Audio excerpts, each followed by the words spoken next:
apakah kamu tahu awal mula janda cantik itu memintaku untuk tidak pulang malam itu? Karena malam itu suasana sedang tidak enak dan sunyi. Apa yang terjadi, mari kita simak bersama. Ketika itu suasana malam sangat dingin sekali. Aku baru saja pulang dari kota setelah menyelesaikan pekerjaan sebagai teknisi bangunan di sebuah proyek yang memakan waktu hampir 2 minggu.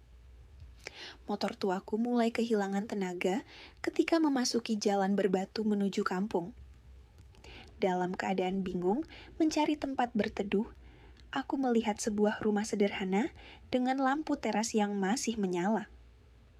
Rumah itu milik Bu Maya, seorang janda yang sudah hampir 5 tahun tinggal seorang diri setelah suaminya meninggal karena sakit. Warga kampung mengenalnya sebagai perempuan yang ramah, pekerja keras, dan tidak pernah mencampuri urusan orang lain. Saat aku berhenti di depan rumahnya, ia segera membuka pintu dan mempersilahkanku masuk karena hujan semakin deras. Aku sempat menolak karena khawatir merepotkan, tetapi ia tersenyum sambil berkata bahwa tidak ada salahnya menolong sesama ketika sedang kesulitan. Setelah motorku diparkir di teras, kami duduk di ruang tamu yang sederhana. Ia menyuguhkan teh hangat dan beberapa gorengan yang masih hangat. Percakapan yang awalnya hanya basa-basi perlahan berubah menjadi cerita panjang tentang kehidupan masing-masing. Dari situlah aku mulai mengetahui bahwa di balik senyumnya, Bu Maya menyimpan begitu banyak kesedihan yang selama ini tidak pernah ia ceritakan kepada siapapun. Semakin larut malam, hujan justru semakin deras disertai angin kencang yang membuat listrik beberapa kali padam. Aku beberapa kali mencoba berpamitan, tetapi Bu Maya melihat kondisi jalan yang mulai tergenang dan khawatir aku mengalami kecelakaan jika tetap memaksakan diri pulang. Dengan nada yang tulus ia berkata, "Kalau tidak keberatan, menginap saja malam ini. Besok pagi setelah hujan reda, baru pulang." Aku terdiam beberapa saat. Sebagai seorang pria lajang, tentu aku memahami bahwa menerima tawaran menginap di rumah seorang janda bisa menjadi bahan pembicaraan warga apabila diketahui orang lain. Namun, melihat cuaca yang semakin buruk dan kondisi motorku yang memang tidak memungkinkan dipakai menembus banjir, akhirnya aku menerima tawaran itu. Bu Maya menyiapkan kamar tamu yang sudah lama tidak digunakan. Sebelum tidur, kami masih sempat berbincang tentang impian, keluarga, dan perjuangan hidup. Dari percakapan itu, aku menyadari bahwa kesepian sering kali jauh lebih berat daripada kemiskinan. Malam itu tidak terjadi sesuatu yang aneh, tetapi pertemuan sederhana tersebut menjadi awal dari perubahan besar dalam hidup kami berdua. Keesokan paginya, hujan benar-benar berhenti. Udara terasa segar dan sinar matahari mulai menembus pepohonan. Sebelum aku pulang, Bu Maya mengucapkan terima kasih. Karena untuk pertama kalinya, setelah bertahun-tahun, ia merasa memiliki teman berbicara yang benar-benar mau mendengarkan tanpa menghakimi. Kata-katanya membuatku tersentuh. Sejak hari itu, aku sesekali datang membantunya memperbaiki rumah, mengangkat hasil panen, atau sekadar mengobrol di sore hari. Lambat laun hubungan kami semakin akrab. Banyak tetangga mulai berprasangka buruk, tetapi kami memilih tidak memperdulikan gosip. Bagiku, Bu Maya adalah sosok perempuan yang kuat, sementara baginya aku hanyalah seseorang yang hadir di saat ia sedang merasa sendiri. Seiring berjalannya waktu, kedekatan itu berubah menjadi rasa saling menghargai dan saling menyayangi. Kami tidak pernah terburu-buru memberi nama pada hubungan tersebut karena keduanya sama-sama pernah merasakan luka yang mendalam. Beberapa bulan kemudian, aku memberanikan diri menemui keluarga Bu Maya untuk menyampaikan niat baikku. Keputusan itu sempat mengejutkan banyak orang yang sebelumnya hanya mengenal kami lewat gosip. Namun perlahan mereka memahami bahwa kedekatan kami bukan berawal dari nafsu ataupun kepentingan, melainkan dari kepedulian yang tumbuh menjadi kasih sayang.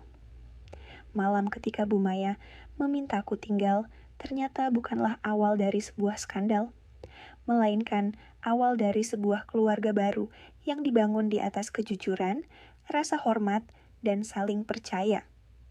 Dari pengalaman itu, aku belajar bahwa jangan pernah menilai seseorang hanya dari status atau omongan orang lain. Terkadang, sebuah keputusan sederhana yang diambil dengan niat baik mampu mengubah jalan hidup seseorang untuk selamanya.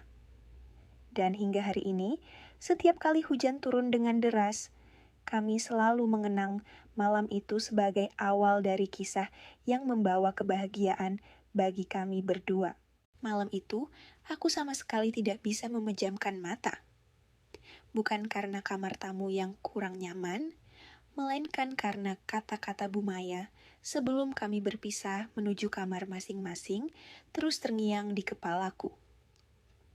Dengan senyum yang tampak dipaksakan, ia berkata, "Terima kasih sudah mau mendengarkan cerita hidup saya. Sudah lama sekali tidak ada orang yang benar-benar peduli." Kalimat sederhana itu terdengar biasa, tetapi entah mengapa terasa begitu berat.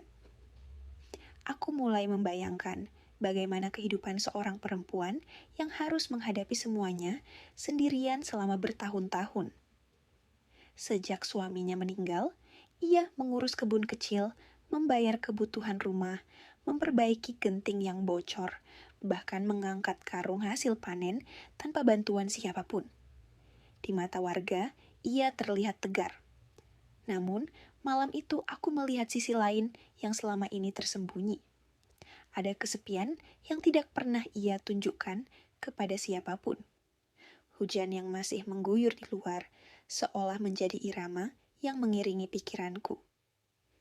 Aku sadar, mungkin jika hujan tidak turun deras malam itu, aku tidak akan pernah mengetahui kisah hidup perempuan yang selama ini hanya kulihat dari kejauhan.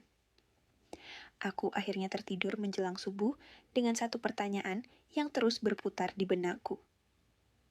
Apakah pertemuan ini hanya kebetulan, atau Tuhan memang sedang mempertemukan dua orang yang sama-sama pernah merasa kehilangan? Pagi harinya, aroma kopi hitam dan nasi goreng kampung membangunkanku. Ketika keluar dari kamar, Bu Maya sudah sibuk di dapur seolah tidak terjadi apa-apa semalam.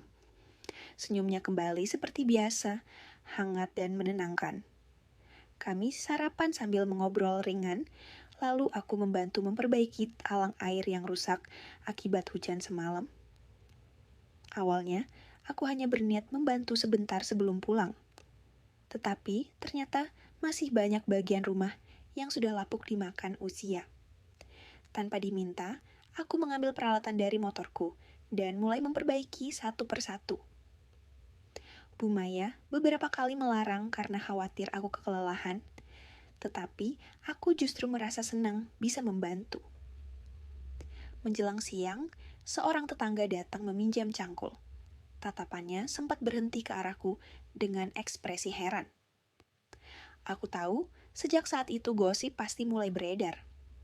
Kampung kecil memang seperti itu. Satu kejadian sederhana bisa berubah menjadi cerita yang berbeda di setiap rumah. Namun, aku memilih mengabaikannya. Bagiku, membantu seseorang yang membutuhkan jauh lebih penting daripada memikirkan omongan orang lain. Sebelum pulang, Bu Maya membungkuskan beberapa pisang hasil kebunnya sebagai tanda terima kasih.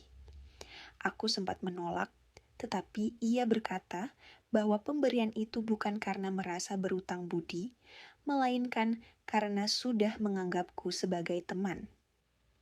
Kata teman itu terdengar sederhana, tetapi membuatku tersenyum sepanjang perjalanan pulang. Hari-hari berikutnya berjalan seperti biasa, tetapi entah mengapa langkahku sering mengarah ke rumah Bu Maya. Kadang aku datang hanya untuk mengantarkan bahan bangunan, kadang membantu membersihkan kebun, dan kadang hanya duduk di teras sambil menikmati teh hangat saat matahari mulai tenggelam. Dari setiap pertemuan itu, aku semakin mengenalnya. Ia ternyata gemar membaca buku-buku lama peninggalan almarhum suaminya. Ia juga pandai membuat berbagai makanan tradisional yang kemudian dijual ke pasar setiap pagi. Perlahan aku menyadari bahwa kekagumanku kepadanya bukan karena parasnya yang cantik, melainkan karena ketegaran dan ketulusannya menghadapi hidup. Di sisi lain, Bu Maya mulai lebih sering tersenyum. Rumah yang dulu terasa sunyi, kini mulai dipenuhi suara tawa ketika kami berbincang. Namun, kebahagiaan itu ternyata tidak disukai semua orang. Bisik-bisik tetangga mulai terdengar semakin jelas. Ada yang mengatakan, aku hanya mengincar harta. Ada pula yang menuduh Bu Maya sengaja mencari pendamping yang lebih muda. Mendengar semua itu tentu tidak mudah. Aku sempat berpikir untuk menjauh agar ia tidak menjadi bahan gunjingan. Akan tetapi, setiap kali melihat perjuangannya menjalani hidup dengan kepala tegak, aku merasa meninggalkannya hanya karena takut pada omongan orang adalah sebuah tindakan yang pengecut. Suatu sore, ketika langit kembali mendung, seperti malam pertama kami bertemu, Bu Maya memintaku duduk lebih lama di teras rumah. Dengan wajah yang terlihat ragu, ia berkata bahwa ada sesuatu yang selama ini belum pernah ia ceritakan kepada siapapun. Nada bicaranya berbeda dari biasanya, membuatku ikut merasa tegang. Ia menarik napas panjang sebelum membuka sebuah kotak kayu tua yang disimpannya di dalam lemari. Di dalam kotak itu terdapat beberapa surat, sebuah cincin, dan sebuah foto keluarga yang sudah mulai pudar. Kalau setelah mendengar semuanya, kamu memilih pergi, aku akan mengerti. Ucapnya pelan. Kata-kata itu membuatku terdiam. Aku sama sekali tidak menyangka bahwa malam ketika ia memintaku tinggal hanyalah awal dari sebuah rahasia besar yang selama bertahun-tahun ia pendam sendirian. Dan rahasia itulah yang kemudian mengubah jalan hidup kami. Tangannya bergetar ketika menyerahkan kotak kayu itu kepadaku. Aku membukanya perlahan. Di dalamnya terdapat beberapa surat yang sudah menguning dimakan usia, buku tabungan lama, selembar sertifikat tanah, dan sebuah surat wasiat yang ditulis oleh almarhum suaminya beberapa bulan sebelum meninggal. Dengan suara lirih, Bu Maya mulai menceritakan semuanya. Ternyata, selama ini ia bukan hanya hidup sendiri, tetapi juga menanggung amanah yang sangat besar. Almarhum suaminya pernah berpesan agar tanah warisan keluarga tidak dijual kepada siapapun karena tanah itu kelak akan menjadi bekal bagi anak-anak yatim di kampung tersebut. Namun, setelah sang suami meninggal, banyak orang mulai berdatangan menawarkan uang dalam jumlah besar agar tanah itu dilepas. Ada pula yang mencoba menekan, menyebarkan fitnah, bahkan mengancamnya secara halus. Selama bertahun-tahun, Bu Maya memilih diam karena takut jika menceritakan semuanya kepada orang yang salah, amanah itu justru akan hilang. Itulah alasan mengapa ia terlihat tertutup dan jarang mempercayai orang lain. Malam ketika aku berteduh di rumahnya, menjadi pertama kalinya ia merasa ada seseorang yang mendengarkan tanpa menghakimi. Mendengar kisah itu, aku benar-benar memahami mengapa senyumnya selalu menyimpan kesedihan. Aku menatapnya sambil berkata bahwa amanah sebesar itu tidak seharusnya dipikul sendirian. Sejak hari itu, aku berjanji akan membantunya menjaga apa yang telah dipercayakan almarhum suaminya. Beberapa minggu kemudian, cobaan benar-benar datang. Seorang pengusaha yang sudah lama mengincar tanah tersebut kembali menawarkan harga yang jauh lebih tinggi. Ketika Bu Maya tetap menolak, fitnah mulai disebarkan ke seluruh kampung. Kedekatanku dengannya dijadikan bahan cerita seolah-olah aku sengaja mendekatinya demi menguasai harta warisan. Gosip itu menyebar begitu cepat hingga sebagian warga mulai memandang kami dengan sinis. Bahkan ada yang datang langsung ke rumah dan meminta Bu Maya berpikir ulang sebelum semuanya menjadi semakin rumit. Mendengar semua tuduhan itu tentu membuatku marah. Tetapi Bu Maya justru memintaku tetap tenang. Ia berkata bahwa kebenaran tidak perlu diteriakkan karena pada waktunya akan terlihat dengan sendirinya. Kalimat itu membuatku belajar banyak tentang kesabaran. Kami akhirnya mengumpulkan tokoh masyarakat, keluarga almarhum, dan perangkat desa untuk menjelaskan isi wasiat yang selama ini disimpan. Setelah surat wasiat dibacakan di hadapan semua orang, suasana berubah menjadi hening. Banyak warga yang sebelumnya percaya pada gosip mulai merasa bersalah. Pengusaha yang terus memaksa akhirnya menghentikan usahanya karena semua bukti menunjukkan bahwa tanah tersebut memang tidak boleh diperjualbelikan. Hari itu nama Bu Maya kembali dipulihkan. Ia tidak lagi dipandang sebagai perempuan yang menyimpan rahasia, melainkan sebagai sosok yang setia menjaga amanah hingga bertahun-tahun lamanya. Sejak kejadian itu, kehidupan kami perlahan berubah menjadi lebih tenang. Bersama beberapa tokoh masyarakat, tanah amanah tersebut akhirnya dimanfaatkan untuk kegiatan sosial sesuai pesan almarhum suami Bu Maya. Sebagian lahan dijadikan kebun produktif yang hasilnya digunakan membantu anak-anak yatim dan warga kurang mampu. Melihat semua itu terwujud membuat Bu Maya sering menitikkan air mata haru. Ia berkata bahwa untuk pertama kalinya setelah sekian lama, beban yang selama ini menghimpit dadanya mulai terasa ringan. Hubungan kami pun semakin dekat, tetapi kali ini tanpa lagi dibayangi prasangka. Warga yang dahulu bergunjing justru mulai memberikan dukungan. Mereka melihat bahwa kebersamaan kami dibangun atas rasa saling menghormati, kepedulian, dan tujuan yang baik. Beberapa bulan kemudian, aku mengajak keluargaku datang bersilaturahmi ke rumah Bu Maya. Dengan penuh rasa hormat, aku menyampaikan niat untuk meminangnya. Air mata haru mengalir di pipinya. Bukan karena terkejut, melainkan karena ia tidak pernah menyangka masih diberi kesempatan untuk membuka lembaran hidup yang baru setelah sekian lama hidup dalam kesendirian. Pernikahan kami berlangsung sederhana di balai desa. Tidak ada pesta yang mewah, hanya doa-doa tulus dari keluarga, tetangga, dan anak-anak yatim yang selama ini ikut merasakan manfaat dari amanah tersebut. Saat menggenggam tangan Bu Maya, setelah akad selesai, aku teringat kembali malam ketika hujan deras memaksaku berteduh di rumahnya. Siapa sangka keputusan untuk menerima ajakannya menginap malam itu bukanlah awal dari sebuah cerita yang memalukan seperti gosip yang sempat beredar, melainkan awal dari perjalanan hidup yang penuh pelajaran tentang kepercayaan, kesabaran, dan ketulusan.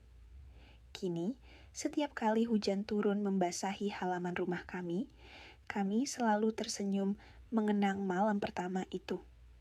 Dari situlah aku belajar bahwa takdir seringkali datang dalam bentuk yang paling sederhana. Satu keputusan kecil yang diambil dengan niat baik ternyata mampu mengubah kehidupan dua orang menjadi hebat. Sampai jumpa kembali di video berikutnya.